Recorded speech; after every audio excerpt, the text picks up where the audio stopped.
En Côte d'Ivoire, en vue de redynamiser le secteur agricole et aider à transformer une part importante des produits alimentaires locaux, un programme de formation a été proposé aux femmes transformatrices de produits vivriers de Côte d'Ivoire.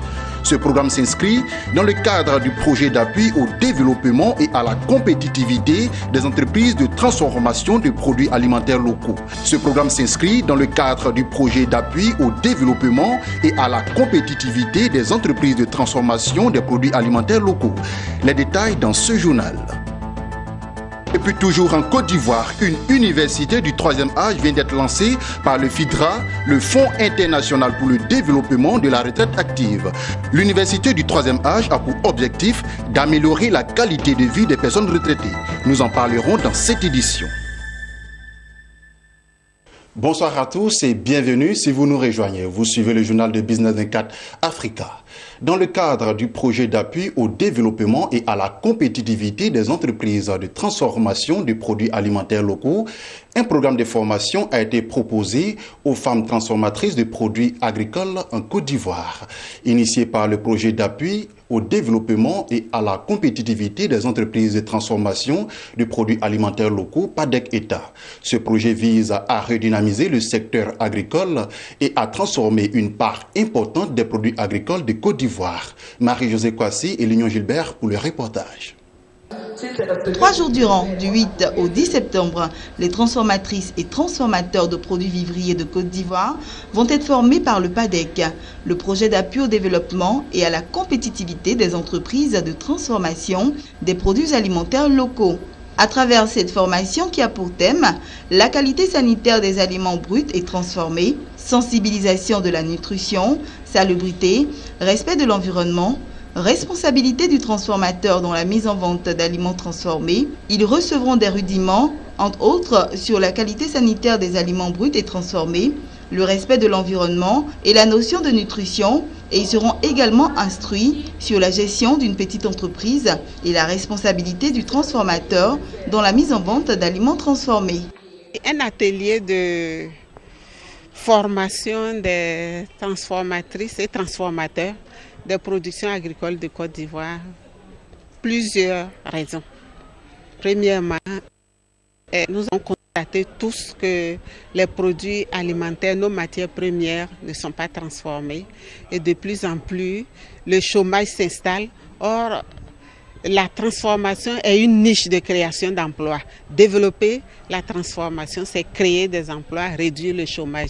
Donc toutes ces femmes qui sont dans des niches, qui sont en train de travailler, essayer de valoriser nos aliments, si elles arrivent à faire sortir leurs activités, leurs entreprises de l'informel, elles vont créer des emplois et ça va être un bien-être pour toute la population ivoirienne et africaine. Présent à cette rencontre, le président de l'autorité de la restauration et des métiers de l'alimentation a rendu hommage à ces braves hommes et femmes tout en les encourageant à s'intéresser davantage à la formation, facteur important pour le développement de leur activité. C'est de les encourager et leur faire comprendre qu'elles sont dans le bon chemin et qu'elles ont raison de vouloir apprendre et adapter ce qu'elles ont appris, je dirais, à ce monde moderne aujourd'hui qui s'ouvre à elles. Et à leur donner plus de possibilités de grandir leur business. Parce que derrière cela, ce sont des affaires qu'elles font. Elles font du business, elles transforment leurs produits, elles vendent. Mais si le produit est de meilleure qualité et de bonne qualité, il y a plus de chances qu'il soit mieux connu, bien connu et dans d'autres pays. Et donc aussi, plus c'est vendu, mieux c'est pour la vendeuse. Quant aux femmes venues participer à cette formation, l'initiative est la bienvenue. Nous sommes très heureuses d'être là aujourd'hui.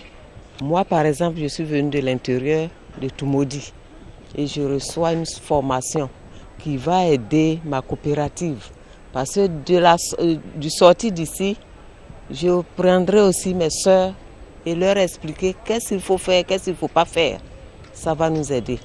Son importance est très grande et cette formation va apporter aux femmes des ressources utiles pour l'éducation des enfants, pour leur action dans le développement de la Côte d'Ivoire et dans l'épanouissement de la femme. Les femmes travaillent beaucoup, mais il faut qu'elles se forment. dans tous les niveaux. À tous les niveaux, il faut qu'elles soient formées, surtout concernant l'alimentation. Il faut que nous soyons bien formés parce que la plupart de nos maladies viennent de ce que nous mangeons. Le projet d'appui au développement et à la compétitivité des entreprises de transformation des produits alimentaires locaux, PADEC, est un programme régional portant sur 3 États, dont la Côte d'Ivoire, le Mali et le Burkina Faso. Pour l'instant, seules les céréales sont concernées par ce projet.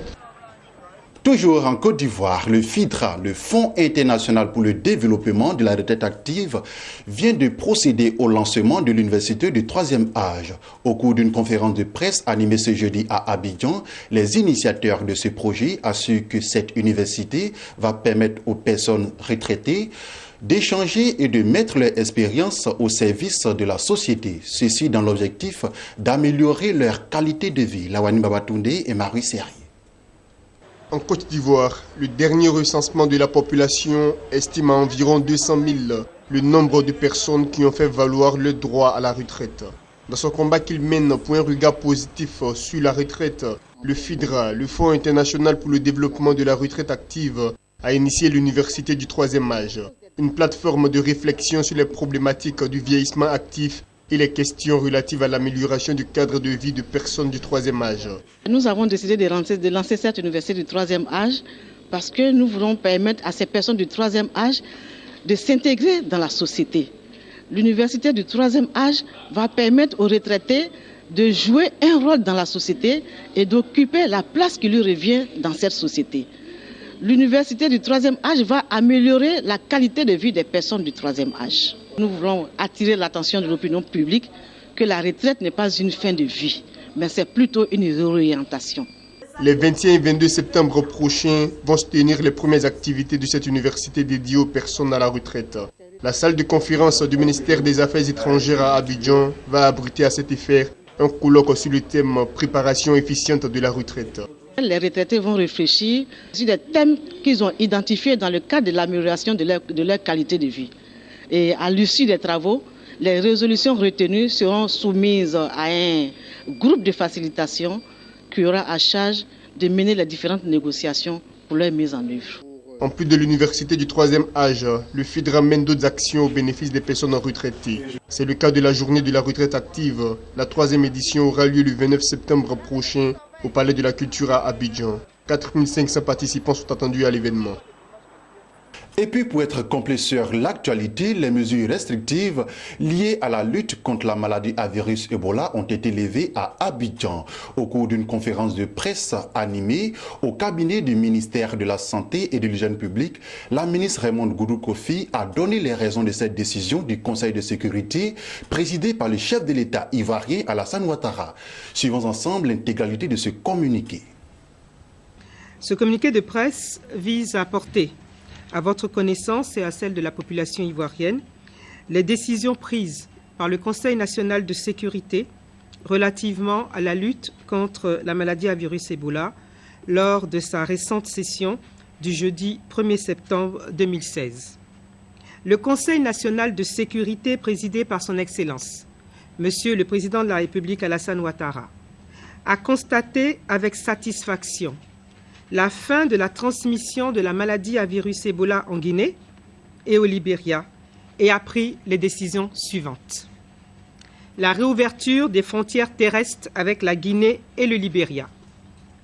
La fermeture de l'aéroport spécial dédié aux passagers en provenance des pays affectés par la maladie à virus Ebola.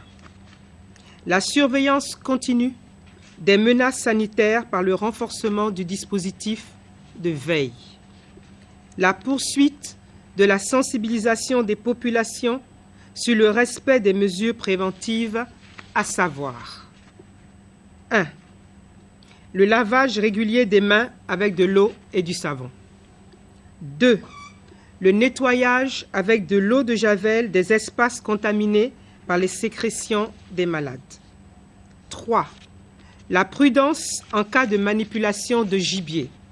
Et je cite, « Éviter de toucher, de transporter et de consommer du gibier trouvé mort en forêt.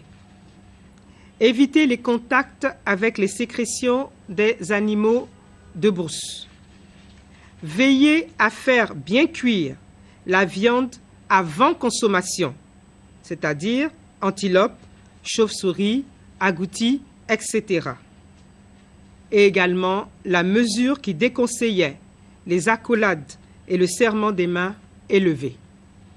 Le gouvernement remercie les populations pour le respect des mesures préventives, dont l'application rigoureuse a permis d'éviter la propagation de l'épidémie de la maladie à virus Ebola dans notre pays, en Côte d'Ivoire. En bref et en images, nous poursuivons ce journal.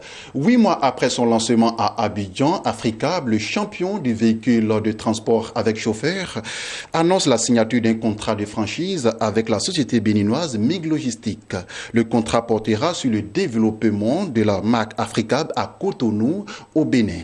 Les activités débuteront en novembre 2016. Terminons avec cette information.